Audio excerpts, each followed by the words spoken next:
दोस्तों साथियों, ये आप देख रहे हैं व्हाट्सएप भारती। मैं हूं शिव भारती पासी। आपको बता दें कि ये सत्य घटनाओं पर आधारित है और एक ऐसे सज्जन हमको 2004 या 5 में बॉम्बे पर मैं जब रहता था, उस पीरियड में उन्नाव में जब बैठा, वो आ रहे थे, लखनऊ से बैठे हुए थे और बातचीत जब कानपुर से आगे चलते हैं तो आपस में बातचीत होती है।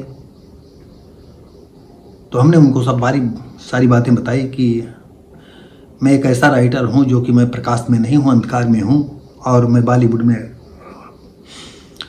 प्रयासरत हूं कि मेरी कोई भी उपन्यासों की घटनाएं सेलेक्ट हों, ये उपन्यासों की कहानियां सेलेक्ट हों। तो उन्होंने कहा कि साथी हो, एक हम अपनी सत्य घटना बताएं। तो हमने कहा बताइए। और हम आपको पिछली वीडियो में कभी बताया, मुझे बचपन से स्टोरी घटनाएं सुनने का बहुत ही शौक रहा। और आपको बता दें, सिर्फ सोने भर के लिए जब हम लोग गहरी नींद लगती थी तो सो जाते थे, नहीं वो अपने यादों में खो जाते थे और एक एक बात को बताया करते थे। तो जो आप नंदिनी का कैरेक्टर देख रहे हैं ये भी सच है। और मानसरोवर कोई नाम था, मैं भूल गया था, तो मानसरोवर ही जैसा कोई नाम था। और तो हमने जब सोचा कि पता नहीं किस उम्मीद से उन्होंने अपने दिल की बातें बताई थी, तो फिर हम आज 10-15 दिन से उन यादों को तरोताज़ा करके लिखा, लिपिबद्ध किया। और आप तो जानते हो, लिपिबद्ध करना अलग बात है। जब कैमरे के सामने बोलने लगो तो हम बार बार वो तो कॉपी पेन तो नहीं उठा के देखेंगे क्या लिखा क्या नहीं लिखा।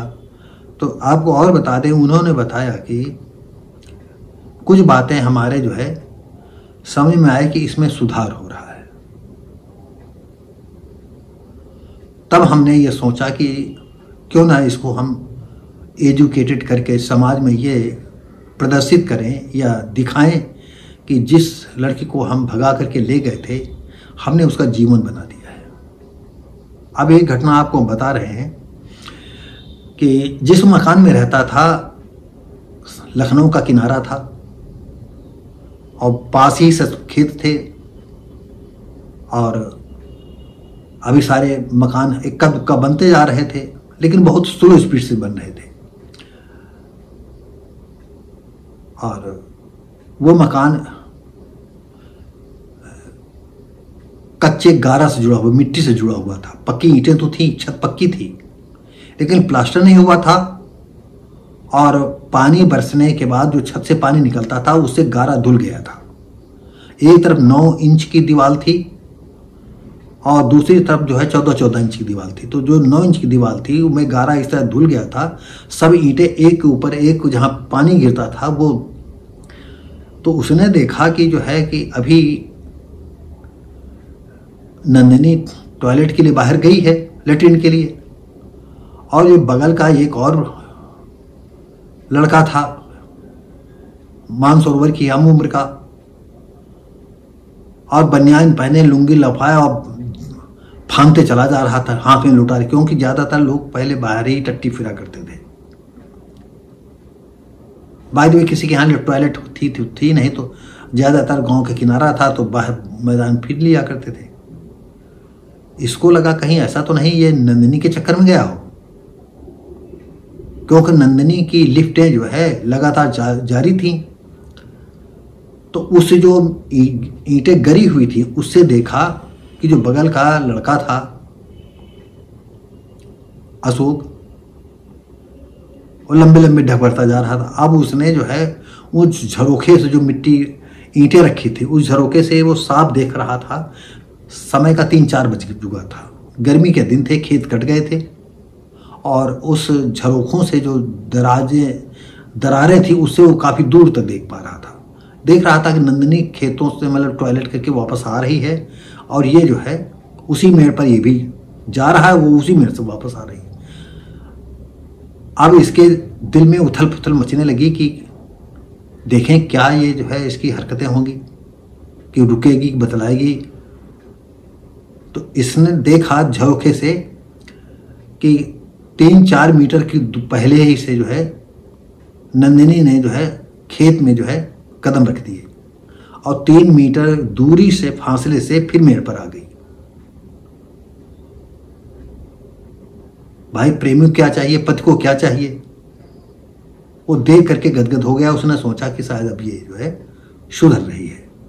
और एक ऐसी कहानी थी, एक ने जो है हमसे कहा चलो फिल्म देखने के लिए। तो मैं क्या बताया कि मैंने नंदिनी को नहीं लिया और मैं 9 से 12 फिल्म देखने चला गया। जब रात में लौटा है तो वो रोने लगी। उसने कहा कि आप जो है जब फ्री देख लेते हो, इतना फिल्मों को शौक है, जिन्होंने तुमको फिल्म दिखाने के लिए कहा था, एक कंतु था 6.25 फुट का और उसके साथ 2 लोग आए थे, पूछ रहे थे तुम कहाँ हो। तो मैंने कहा तुम्हें तो कहा था कि नहीं चलो फिल्म दिखा ले, तो हमसे पूछ रहे हो। तो कहा फिर मैं जो है कमरे से बाहर निकल गई और दूर रास्ते में जोर जोर से बोलने लगी, क्यों यहाँ आए हो। वो कहा सुनो तो। फिर कहा हमने सुना, कहा तुम चले जाओ, नहीं अभी हम शोर मचा देंगे। तब वो चले गए। तो इन 2-3 ऐसी हरकतों के बाद जो है उसने ये निर्णय लिया था कि हम क्यों न जो है नंदिनी को पढ़ाएं, क्योंकि अगर मैं सक्सेस नहीं हुआ तो बगैर पैसे के जो है जीवन में क्या होगा। और कभी कभी मानसरोवर उसने बताया कि भैया वो ऐसी जिंदगी थी कि किसान का बेटा था, इतने पैसे हो नहीं पाते, खाते पीते लोग रहते थे और शहर की जिंदगी बहुत वैसी होती है। गांव में नमक रोटी खा करके पानी, यहाँ तो जो है पता चला कि जैसा पड़ोस में नहीं खा रहे हो, अगर हम वैसा खाएंगे तो बड़ा अजीब लगेगा। तो यहाँ समाज समय के साथ शहर में अपने आसपास पड़ोस की तरफ चलना पड़ेगा। और इसी सिलसिले में मैंने नंदिनी के कई अबार्सन करवाए थे। और जब कहा पहला मैं अबार्सन नंदिनी का कराने गया तो नर्सों ने बुलाया कि क्यों अबार्सन करा रहे हो। तो कहा मैंने उन नर्सों से कहा था मैडम आपका बच्चा बगल में होगा, वो मक्खन टोस्ट खाएगा और हमारा बच्चा नमक रोटी, और बच्चा देखेगा तो वो पैदा होते जब समझदार थोड़ा देखेगा तभी वो मर जाएगा, तो हम नहीं माना जाएगा। अगर हमारी स्थिति नहीं होगी तो हम बच्चा नहीं पैदा करेंगे। और बच्चा ये आ गया है। हमने कहा कि मानसरोवर ने कहा कि ये जो बच्चा आया है हमारी पत्नी की जो है, उसने कहा अरे कोई नहीं, एक आधे बार का जो है कोई चांस, सावधानी नहीं बरतोगे तो क्या हो, ऐसा होगा। और इस तरह से कुल मिलाकर के 5 अबार्सन हुए। फिर लड़की जो बड़ी हुई उसके बाद फिर 1 अबार्सन, तो नंदिनी की ज़िंदगी जो है खतरे में पड़ गई। और इस वजह से उसके धीरे धीरे करके जो है 2 बच्चे और हुए थे। ये बात हमने आपको डिस्कस किया है। बड़ी लड़की जो है डेजी थी, दूसरी डैना थी और लड़का निशान था।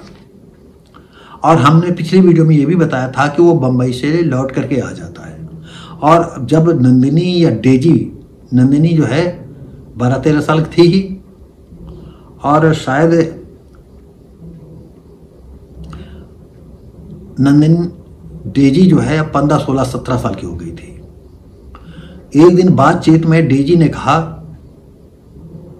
कि मेरी मम्मी कमाती हैं और तुम बैठे बैठे खाते हो। आप दर्शकों, मानसरोवर इतना कह करके वो फफक पड़ा। उसने कहा 16-17 साल हमने कैसे जो है नंदिनी को खिलाया है, पिलाया है, और हम भूखे रहे तो साथ भूखे रहे हैं। ये नहीं रहा है कि हम अगर शहर गए हैं, शहर की तरफ, और वहाँ कुछ खा लिए हों, और खाना अगर हुआ शहर में, कुछ जेब में पैसे हैं तो लाए, तो हम दोनों लोग साथ ही खाए हैं। और इस लड़की ने किस तरह से कहा कि मेरी माँ कमा रही है, जबकि नंदिनी को कहना चाहिए था कि अरे बिटिया,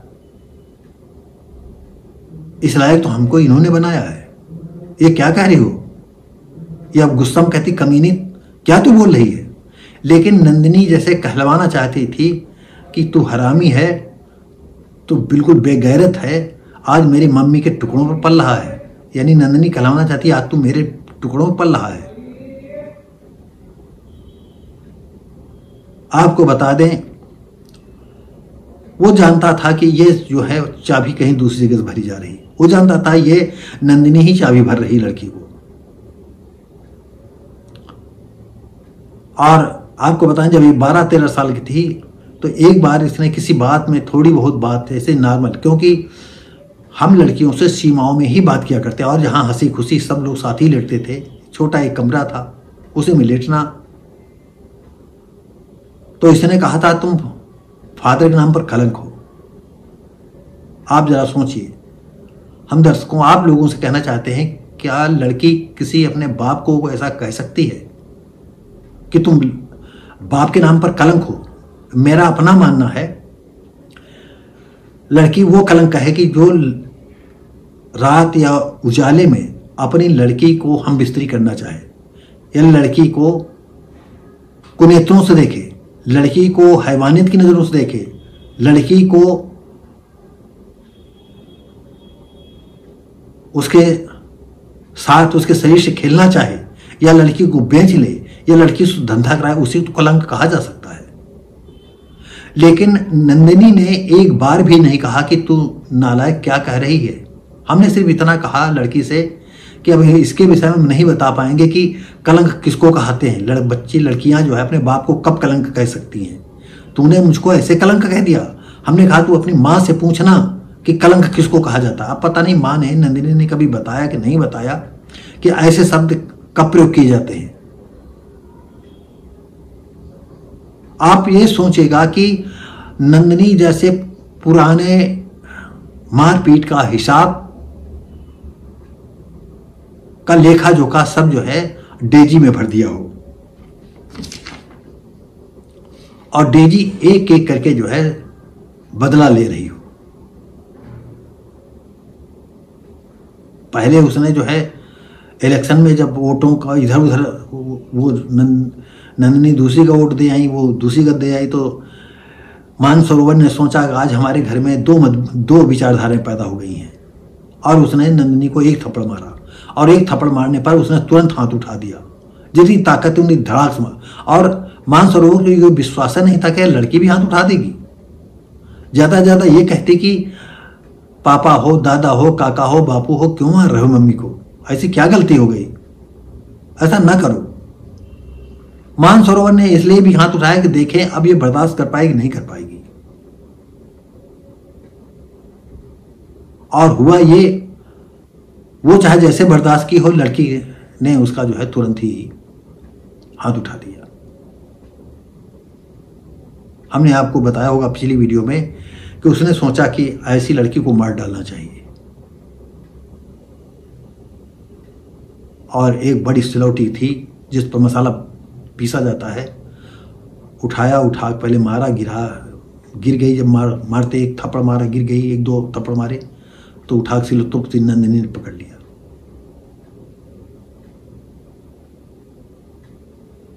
कितनी भयानक स्थिति रही होगी।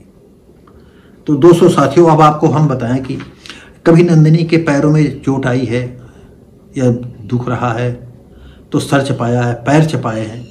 और एक और को घटना बता दें, ये भी सत्य घटना उसने याद आया। उस मानसरोवर ने हमको बताया था कि एक बार बड़ा आंगन था, मैंने छप्पर डाल लिया था। छप्पर के नीचे दरेती में जो है अरहर जो खड़ी होती है, अरहर, हम उसको दल रहे थे। तो दोनों मिल करके, जो उसमें डंडा लगा होता है उसको घुमाया जाता है, तो वो भी पकड़ दे, हम भी।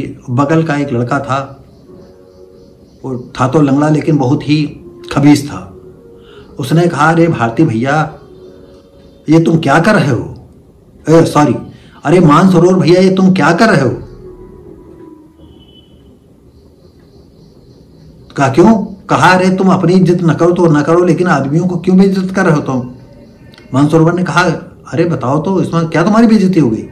उसने कहा, तुम बताइए अपनी पत्नी के साथ जो है दाल गलवा रहे हो। तो उसने कहा, जब रात में तुम ऐसे बड़ी निर्लज्जता और ढीठता से उसने कहा और कड़े शब्दों में, जब रात में पत्नी के पैर पकड़ते हो, उठाते हो, तो तुमको शर्म लज्जा नहीं आती? तब तुम्हारा पुरुषत्व तो नहीं? अरे भैया तुम तो बड़े मुंहफट हो। और वो चला गया था। बताने का ये मतलब है दोस्तों साथियों कि ऐसी स्थितियां नहीं हैं कि कभी अगर खाली बैठा है, सब्जी कट रही है तो सब्जी बना रहा है, सब्जी में कर रहा है, वो सब्जी अकेला, कोई काम नहीं है तो सब्जी पास खड़ा है, कहीं ये हाथ बटा रहा, कहीं वो हाथ बटा रहा, बिल्कुल एक जीवन साथी की तरह बराबर उसको छाया की तरह बना रहता था। लेकिन इसका अर्थ जो है नंदिनी जो है बिल्कुल उल्टा लेने लगी। अब बॉम्बे से भी जब वो बैरंग होकर के आ गया तो इसने सोचा कि अब तो ये बिल्कुल बेकार हो गया। तो दोस्तों साथियों, फिर इसने हर बात को काटना चालू कर दिया था। हमने पिछली वीडियो में यही कहा था, आज फिर ये कह रहे हैं। हम मिलेंगे आपको अगली वीडियो में, क्यों बड़ी वीडियो हो जाएगी। हम फिर मिलेंगे अगली वीडियो में, फिर इसका हम विस्तृत नहीं, कम से कम शब्दों में बताएंगे। तो दोस्तों साथियों, हम मिलेंगे अगली वीडियो में। तब तक के लिए नमस्कार, जय हिंद।